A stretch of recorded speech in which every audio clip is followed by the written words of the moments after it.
Humanos.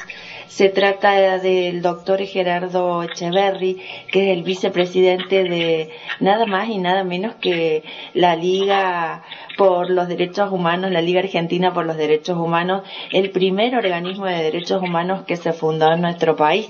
Tenemos el placer de tenerlo en comunicación. Buenas tardes, doctor, gracias por acceder a la nota.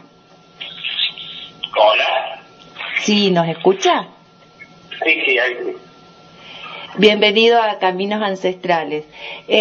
Acabamos de hablar con una delegada de la CTA Autónoma de Tucumán por los hechos que ocurrieron el 9 de julio y que se suman a esta ola represiva que está viviendo Argentina. Y queríamos conocer la mirada que tiene la Liga sobre esto que está sucediendo en nuestro país a partir de diciembre. Bueno, a ver, en primer lugar lo que queda claro es que hay un gobierno absolutamente contrario a los derechos humanos, un gobierno que, como le hizo firmar a los gobernadores que se prestaron para eso, cree que lo único inviolable es la propiedad privada, no la vida, no la salud, no el derecho al medio ambiente, no, la propiedad privada, que obviamente es la propiedad privada de los que accedieron a ella, porque quien no accedió a la propiedad privada no tiene ningún derecho para esta gente. Entonces, claramente todo lo que hicieron, todas las reformas de destrucción de derechos de aquellas personas que todavía las conservan, porque desde la Liga tenemos claro que si bien esto incluyó rebajas a los derechos laborales, gran parte de nuestra población tiene rebajados los derechos laborales desde hace muchos años de hecho. Y que además los gobiernos anteriores, por ejemplo, si este gobierno puede echar tan fácil trabajadores del Estado, es porque los gobiernos anteriores, desde hace muchos años, en realidad desde la época de Menem hasta acá, no designaban a la mayoría de los trabajadores como corresponde, con la estabilidad que garantiza la Constitución, sino con contratos sucesivos. Entonces, este gobierno se aprovecha de muchas malas prácticas y de muchos derechos que fueron abandonados por los anteriores. Y, por supuesto, en materia represiva, es un gobierno que no por casualidad pone como ejemplo a Bukele, que encarcela a miles de personas sin fundamentos y sin condenas. Para dar algunos ejemplos, uno de los anteproyectos que presenta este gobierno es el que busca castigar niños desde los 13 años y, por ejemplo, entre otras cosas, plantea que tienen que trabajar para pagar los gastos de su alojamiento, niños de 13 años que tienen prohibido trabajar. Y plantea, y no hay ninguna diferencia entre lo que se puede hacer con un chico de 13 años y lo que se puede hacer con uno de 17 años y 11 meses. Hoy en día, en cambio, hay una diferencia a partir de los 16 años, entre los 16 y los 18. O sea, es una reforma que es un disparate como tantas otras, y lo mismo pasa con la que impide reclamar a los familiares de personas que sean muertas por personal policial. No solo es una concepción represiva absoluta, sino que lo que buscan es generar un nivel de miedo que sea tan grande que nadie crea que la sociedad puede ser cambiada. Sí, Nidia nos decía desde Tucumán que en Tucumán se había vivido como una zozobra por el desprecio que el presidente demuestra por el interior del país, con sus viajes y demás. Y que además este hecho represivo que finalmente tuvo como resultado 4 detenidos, que finalmente fueron liberados, pero fueron liberados, doctor, con causas penales abiertas. Sencillamente por bajar una garrafa en un lugar para hacer una olla popular. Acá en Capital, la mayoría de las personas que fueron detenidas el 12 de junio quedaron con causa abierta. Y hay 2 personas que todavía siguen detenidas. Y una de las personas que fueron liberadas hace pocos días, un hombre en situación de calle, estaba acusado de haber golpeado supuestamente con su cabeza el casco de una policía que estaba con todo el equipo de combate, y también acusado de haber dado una patada a la pierna de esa policía que, reitero, estaba con todo el equipo de combate, que incluye corazas en las piernas. Hasta este disparate llegamos Y ni hablemos con lo que llaman ley antimafias, que en realidad lo que busca es poder dar penas todavía más altas a cualquier grupo al que ellos consideren peligroso. Porque obviamente eso en realidad no dice ni una palabra de que sea para las mafias el contenido, y podría aplicarse, si ellos creen que es un golpe de Estado el 12 de junio, podrían haber aplicado esa ley a las personas que se movilizaron el 12 de junio. Además de que quieren agravar más las penas para los manifestantes. O sea, hay toda una serie de combos, son por lo menos 6 leyes distintas en materia de seguridad, a las que se une ahora el planteo de juzgamiento en ausencia, con el que quieren sumarse a la posición estadounidense e israelí acerca de los atentados en la embajada de Israel y la AMIA. Doctor, ¿y la mirada internacional sobre los derechos humanos en Argentina puede tener alguna proyección, digamos, de justicia, o sencillamente es anecdotario, es declarativo? A ver, nosotros desde la Liga creemos que lo más importante, por supuesto, es la lucha de nuestro propio pueblo. Pero la solidaridad internacional, al igual que en época de la dictadura, es importante. Y gracias a la solidaridad internacional se puede conseguir en determinadas situaciones que algunos países tomen medidas. Lo que pasa es que todavía las cosas que hace este gobierno no configuran los hechos más graves visibles a nivel internacional. A ver, yo podría haber empezado esta entrevista diciendo con cita directa a Walsh que lo peor de este gobierno no es la represión, sino la miseria planificada.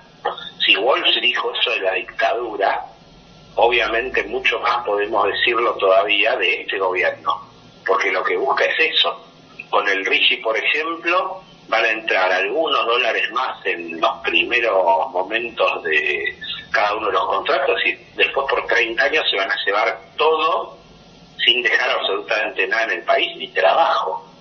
Entonces lo que se busca acá es un modelo de reconquista, un modelo de recolonización totalmente al servicio del exterior, y no es casualidad que él se la pase por los otros países recibiendo premios truchos, como ese premio de los machos que recibió en Brasil, que la verdad es algo que da vergüenza que un presidente argentino haya recibido semejante cosa, y así la mayoría de los que le dieron.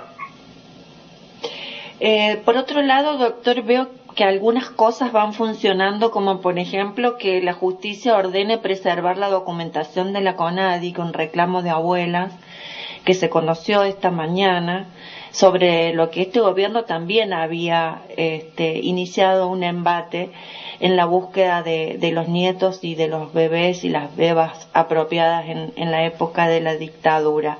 Pero ¿cuál es la mirada que tiene la Liga y en qué trabaja de manera general la Liga para poder amortiguar de alguna forma la brutalidad de este régimen? Bueno, es muy difícil. En primer lugar, creo que es importante señalar que desde la Liga estamos, ya a principios de diciembre estuvimos de acuerdo en unirnos a una red que se estaba conformando. Estuvimos desde el primer momento una red en defensa de la democracia y los derechos humanos, conformada entre otros por la Federación Judicial Argentina, por la CTA Autónoma y por la Asociación Americana de Juristas y montones de organizaciones, y en esa mesa, desde esa red, es desde donde se arman, por ejemplo, las guardias a nivel de Capital Federal y alrededores. Y compañeros vinculados con esa red fueron los que atendieron a todos los defendidos que quisieron ser atendidos por organismos o por personas vinculadas con la lucha por los derechos humanos. Estamos convencidos de que de ninguna manera esta lucha se puede dar solo, sino con la mayor amplitud del campo popular. Por otro lado, por ejemplo, esta semana desde la Liga defendimos un desalojo de 15 familias. La Liga desde hace muchos años defiende a familias sin techo. Por ejemplo, en el 94, desde la Liga y otras organizaciones, se defendió a las casi 200 familias de las bodegas Giol. Se están defendiendo a las familias de las viviendas de la calle Santa Cruz. O sea, hay toda una serie de viviendas. La Liga defiende a miles de personas en esa situación, y porque creemos que, por supuesto, los derechos económicos, sociales y culturales son parte de los derechos humanos. Quedarnos solo en las represiones o solo en los derechos humanos del pasado sería muy limitado. Y, por supuesto, también la Liga está en varios de los juicios de lesa humanidad, está en juicios de gatillo fácil, etcétera. Personalmente creo que va a ser mucho más difícil para este gobierno destruir las cuestiones judiciales vinculadas con los juicios de lesa humanidad que otras de sus proyectos. ¿Por qué? Porque los juicios de lesa humanidad sobrevivieron, a pesar de todo, aún en las épocas del menemismo. Para dar algunos ejemplos, cuando estaban vigentes los indultos, hubo valiosos abogados que, apoyados en el movimiento de derechos humanos, plantearon, por ejemplo, el juicio de práctica sistemática de sustracción de niños, o el juicio de la Operación Cóndor, y así saltaron el tema de los indultos. Entonces, desde ese punto de vista, el Poder Judicial nunca terminó de cerrar las causas, si bien obviamente la velocidad en la cual las impulsa varía según los tiempos políticos. No es como con otros casos que son mucho más difíciles de llevar adelante, como los casos de represión actual, o, por ejemplo, algo incomprensible, que es como ningún fiscal hizo la denuncia y ningún juez avanzó con la denuncia por los viajes privados que hace el presidente. Claro. Porque si los pagamos nosotros, pues los viajes que hace la mayoría son privados, no son viajes de Estado. Si los pagamos nosotros es un problema, es un delito. Y si se los paga alguien es otro delito, porque el presidente no puede aceptar regalos. Así que bueno, de eso no se ocupa nadie, pero es lo que pasa lamentablemente con el Poder Judicial que tenemos en casi todos los gobiernos. Cuando los gobiernos están en alza, no hacen nada. Cuando los gobiernos se están yendo, sí empiezan los jueces a moverse y entrar en calor, y así, por ejemplo, aunque algunos no lo recuerden, antes de terminar la dictadura ya había varios genocidas presos por la lucha de los organismos de derechos humanos. Claro. Doctor, y de acuerdo a su experiencia y a su mirada, que es especialista en derechos humanos, ¿cuál es el futuro que ve para los derechos humanos en este gobierno tan cruel que nos toca? Si depende de ellos, la destrucción prácticamente completa, pero nada depende solo del que tiene el poder de turno o del que tiene el poder económico.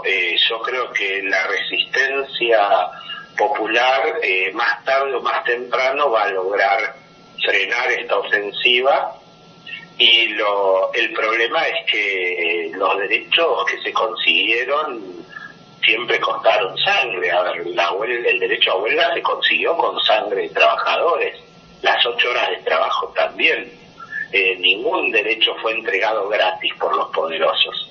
Entonces, cada pedacito de derecho que se pierde implica también que va a haber que volver a luchar, y una lucha que a veces no es, una lucha que es muy distinta de la del pasado, porque algo que estamos analizando es la necesidad de cambiar algunas tácticas y algunos análisis debido a esta tendencia al individualismo, esta tendencia a verse como únicos y cada vez más limitados, que los nuevos medios, estos mecanismos supuestamente de comunicación social, pero que en realidad son más bien de confirmación de burbujas, muchas veces logran crear.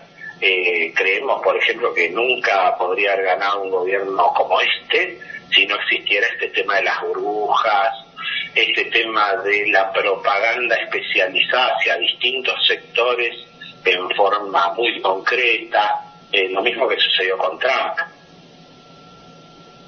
Hay muchas similitudes, es cierto. ¿Y a usted qué sensación le queda la fotografía del 9 de julio, con este desfile en tanques, con estas pancartas, recreando hechos del pasado muy violento, con el desfile de Falcon Verdes?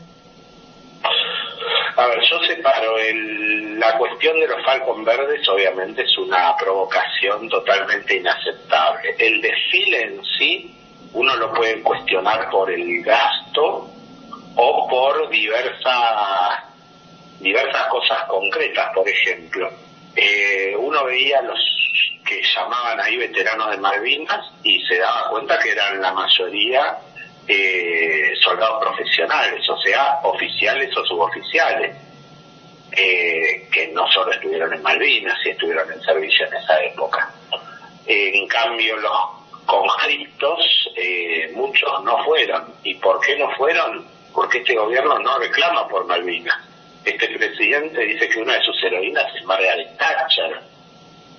Entonces, ¿cómo puede ser que se pretenda hacer un desfile que es un acto, digamos, patriótico, clásico, desde un gobierno que en realidad lo que quiere es entregar absolutamente todo? Lo grave, tal vez más grave del desfile todavía, más que el gasto, y no sé si no es más grave incluso que los Falcon Verde, es todo el tema de meter las fuerzas policiales y de seguridad, y encima con el equipo de reprimir manifestaciones, como fue la Policía de Seguridad Aeroportuaria.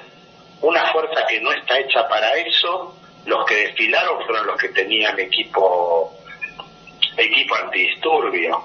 Entonces el mensaje de este presidente es felicitar a quien reprima al pueblo.